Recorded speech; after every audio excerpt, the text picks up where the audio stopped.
యావత్తు తెలుగు ప్రజలకు, దేశ ప్రజలకు, ప్రపంచ మానవ జాతికి జగద్గురువులు, కాలస్వరూపులు, ధర్మస్వరూపులు, మహత్పూర్వక అగ్రగణ్యులు, మహారాణి సమేత మహారాజా శ్రీ శ్రీ అంజనీ రవిశంకర్ శ్రీమాన్ వారు ధర్మోద్ధారి అయి తెలియజేయు పరిష్కారయుక్త ఆశీర్వాదపూర్వక దివ్య సమాచారం గ్రహించి అప్రమత్తం చెందగలరు.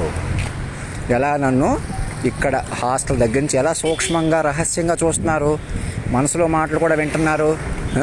ఇంక ఈసారి నుంచి రహస్యంగా సూక్ష్మంగా నన్ను ఎలివేట్ చేసుకోండి. ఇంకా మనిషిగా చూడకండి నన్ను.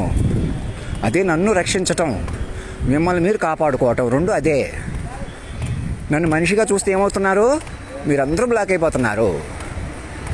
ఇప్పుడు మీ దగ్గర అంత టెక్నాలజీ ఉండడం కూడా మీరు సరిగ్గా ఉపయోగిస్తే, అనకాపల్లి దగ్గర నుంచి సరిగ్గా సూక్ష్మంగా ఉపయోగిస్తే మీరు ఒక్కరు కూడా హాని చేసి ఉండేవారు కాదు.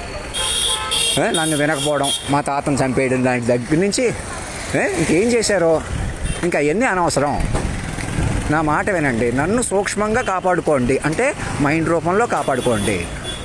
మీరు మైండ్ రూపంలోనే కాపాడుకోగలరు, మైండ్ రూపంలోనే సర్వే అవ్వగలరు.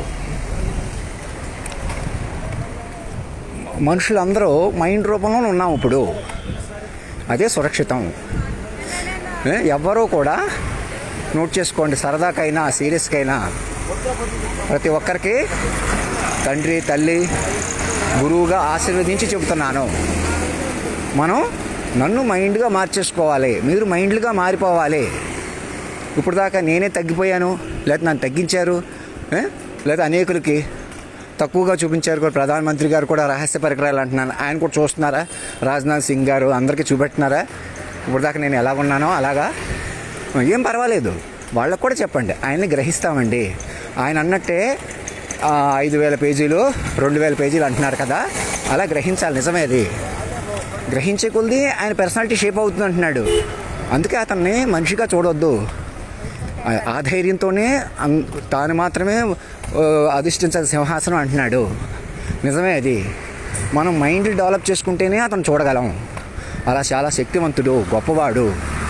అందుకే అన్ని డిజిగ్నేషన్లు పెట్టుకుని అలా సంతకాలు పెట్టి ఈమెయిలే పట్టుకోండి చాలు, ఇంకా మళ్ళీ ఫిజికల్ ఎందుకు ఇంకా అని అంటున్నాడు అని నోట్ చేసుకోండి. నేను చెప్పినట్టు చెయ్యండి. ఇంకా ఆ పిల్లల్ని ఎవరున్నాడు, ప్రేమ ఉన్మాదాలు, బలి అయిపోవడాలు ఆలోచించుకోండి. అలాంటి మాటలు ఎవరు బలి కోరుకుంటారా? తల్లిదండ్రులు ఎవరినైనా? ఎవరి పిల్లలను చంపేసి వాళ్ళు ఒప్పుకోకపోతే చంపేయటమేంటి? చంపేస్తే వాళ్ళకి దక్కుతుందా? ఎవరు అలాంటి ఉన్మాదాలు సరదా కూడా మనసులో కూడా అలా ఎవరో ఆలోచించకండి. ఇంకా నా మాట వినండి. ఒకళ్ళనొకళ్ళు ప్రేమగా పెంచుకోండి. కులాల కొద్దీ, మనుషుల కొద్దీ బతకలేరు. ఉదాహరణకి రాణాబాబుని మైటీ హీరో అనో ఏదో హైలైట్ చేసేస్తే ఆయన మైటీ హీరో అయిపోడు. అది అతను తెలుసుకోవాలి. వెనకాల నుండి ప్రోత్సహిస్తున్న వాళ్ళు తెలుసుకోవాలి. అందరూ తెలుసుకోవాలి. తెలుసుకోవాలంటే నన్ను పట్టుకోవాలి, నన్ను మైండ్ రూపంలో పట్టుకోవాలి. ఇంకా మనిషిగా అదిగో సురేషో ఎవరో వచ్చారు అక్కడికి కారు వేసుకొని, వాళ్ళకు కూడా చెప్పేది కాబట్టి నేనే మాట్లాడతాను, మీరే మాట్లాడాలి అలా లేదు. ఇంకా నేను ఒకటే చెప్తున్నాను, కాగితాల ప్రకారం నడుచుకోండి, ఈమెయిల్స్ ప్రకారం నడుచుకోండి. చక్కగా కంప్యూటర్ల ముందు కూర్చోండి. అందరికి సాఫ్ట్వేర్ కంపెనీస్ అందరినీ కూడా కమిటీ బృందాలు వేసుకోమనండి. సాక్షులను పట్టుకుని ఏమండి ఆయన 1.5 గంటలో 10-15 ఏళ్ళు అంటున్నాడు, నిజమేనా అని పట్టుకోండి. ఏంటి ఆ వివరాలన్నీ చెప్పనివ్వండి. బోల్డ్ అన్నీ ఉన్నాయి అవి. నేను కూడా పూర్తిగా వినలేదు అవన్నీని, మళ్ళీ చూడలేదు అవన్నీని. అందుకే ఇలాగ ఉన్నాను. చూడనివ్వలేదు, నేను చూడట్లేదు సరిగా. ఇప్పుడు కూడా చెబుతున్నాను అలాగా, డివైన్ ఇంటర్వెన్షన్ అండి. ఏంటి డివైన్ ఇంటర్వెన్షన్? ఇప్పుడు కూడా నోట్ చేసుకోండి. ఇంకా ఆషామాషి సరదా కూడా వద్దు. నేను సిన్సియర్గా చెప్తున్నాను, ఆశీర్వదించి చెబుతున్నాను. నేను గబుక్కని పిచ్చోళ్ళ కనబడి చూడకండి, అలాగా మనిషిగా చూడకండి. ఇంకెవరిని కూడా నన్ను చూడటం మానేస్తే మీరు ఎవరిని మనిషిగా చూడరు. ఇప్పుడు దాకా మీరు ఎంత డిస్టర్బ్ చేసినా, చంపేసినా, చచ్చిపోయినా, ఎవరు ఏమైనా కూడా వాళ్ళని మైండ్లుగా మార్చుకోండి. మైండ్లు మార్చేయండి అందరినీ. ఇంక మీకు ఎవరికి ఇబ్బంది ఉండదు. తపస్సు చేయండి. భౌతికాలు కోరుకోకండి. ఒకరు భౌతికాలు డిస్టర్బ్ చేసేసి మనం భౌతికంగా ఎలా జీవిస్తాం అని నైతికంగా ఆలోచించుకోండి. ఇప్పుడు కూడా మీరు తపస్సు చేయటం వల్ల మీరు ఎవరిని డిస్టర్బ్ చేశారో వాళ్ళు మళ్ళీ పుడతారు, మళ్ళీ బతుకుతారు, అన్నీ రీఆర్గనైజ్ అయిపోతాయి. ఏం ప్రాబ్లం లేదు. అప్పటికప్పుడు అలా నరుక్కోవడాలు, అలా చంపుకోవడాలు ఎవరు ప్రోత్సహిస్తున్నారు? మాది బలి అని పేపర్లు వేయటం. ఉన్మాదం నుంచి బయటికి రండి. ఎవరు కోరుకుంటున్నారు బలులు అయ్యింది? ఎవరు కోరుకోవట్లేదు. మీ ఉన్మాద మైండ్లే అలాగ మీడియాలో ఎలాగైనా రెచ్చిపోయేవాళ్ళు, మిడిల్ క్లాస్ వాళ్ళు, మధ్య వాళ్ళు, రెచ్చగొట్టేసేవాళ్ళు, రెచ్చిపోయేవాళ్ళే ఈ అనర్థాలకు కారణం. లేకపోతే ఏదో మాట్లాడతారు, దగ్గరుండి పెళ్లి చేస్తారు. నీకు ఇది ఎవరి ఇష్టం వచ్చినా ఆవిడ చేసుకోవా, ఎందుకు ఆవిడకి ఇష్టం లేనప్పుడు, ఇష్టం ఉన్నప్పుడు, లేదా ఇంకేమైనా గిఫ్ట్ ఇవ్వు, సరదాగా ఉండు, లేదా పాట పాడు, పద్యం నేర్చుకో, పద్యం పాడు, ఆకట్టుకో, నీకు ఎవరి ఇష్టమైతే వాళ్ళు చేసుకో. ఏముంది అమ్మాయిలోనేముంది, నీకు ప్రేమించడం కావాలి కదా, ఒకళ్ళొకళ్ళు ఇష్టపడాలి కదా అనేటువంటి క్లారిటీ పెంచుకోండి పిల్లలకి. మగ పిల్లలకి కాదు, ఆడపిల్లలకి కావచ్చు. అలాంటి ఉన్మాదాలేంటి అప్పటికప్పుడు? అది అందుకే మీడియాలు అందుకే ఉన్నారా? అప్పటికప్పుడు ఆదేశాలు ఇచ్చాం, అప్పటికప్పుడు ఏదో చెప్పాం అని వాసిరెడ్డి పద్మజ కానీ నన్ను పట్టుకోకుండా ఆదేశాలు ఇచ్చేస్తే సరిపోద్దా? అప్పటికప్పుడు కేసులు కొద్దీ నడిస్తే సరిపోద్దా?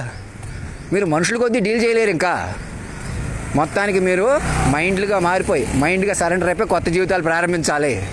చంద్రబాబు నాయుడికి అందరికీ చెప్పండి, ఎక్కడోళ్ళు అక్కడ కూర్చోండి, 10 కరోనా అందుకే తగ్గింది, మళ్ళీ ఏదో కొత్తది వస్తుంది అంటున్నారు. ఏమో అది పెరుగుతుందో, అటాక్ చేస్తుందో, ఏం చేసి ఎలా తప్పించుకోవాలన్నా, ఏం చేయాలన్నా మీరు మైండ్లు పెంచుకోవాలా. భయపడకండి, నా దగ్గర మంత్రం ఉంది, నేను మంత్రం వేస్తే పారిపోద్ది, నన్ను చూసి పారిపోద్ది కాదు. చెప్పుకోవాలా, వినాలా, నేనైనా మీకు చెప్పాలా, వినాలా. నోట్ చేసుకోండి పాయింట్. నా దగ్గర ఏదో మంత్రం ఉంది, నా దగ్గర ఏదో శక్తి ఉంది అని నేను అంటలేదు మామూలు గురువులాగా, బాబాలాగా. నేను సైంటిఫిక్గా, వివరంగా నేను చెప్పుకోవాలి, వినాలే. ఇప్పుడు చెప్పారు కదా, ఇప్పుడు చిన్న లెక్క చేశారు కదా, అయితే మీరు పెద్ద లెక్క చేయగలరు, చేయండి అని నా చేత చేయించుకోవాలా, చెప్పించుకోవాలా. అది పరిస్థితి. అందుకే హ్యూమన్ నో హౌ అంతా ఒకటి అవ్వండి అని కోరుకుంటున్నాను.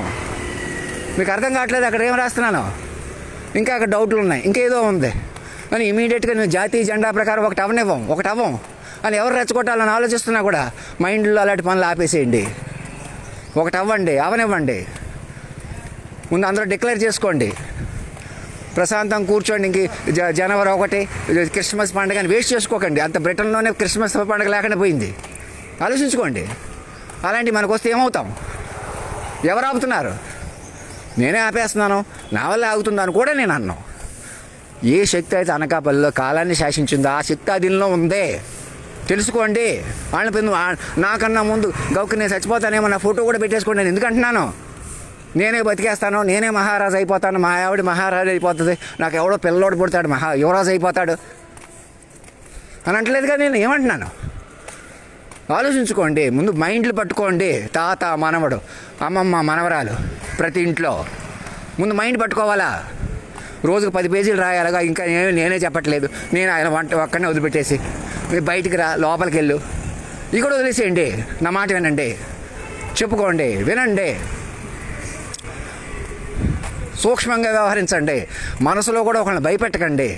ఒకళ్ళకి ఫిజికల్గా హాని తలపెట్టాలి, ఫిజికల్గా కోరుకోవాలి. ఫిజికల్కి హానే కాదు, మన ఫిజికల్కి హైలైట్ అయిపోవాలని దానికి కారణం ఈ ఫిజికల్ హాన్లు. వెంకయ్య నాయుడు అలాగే ఉండాలి పైన.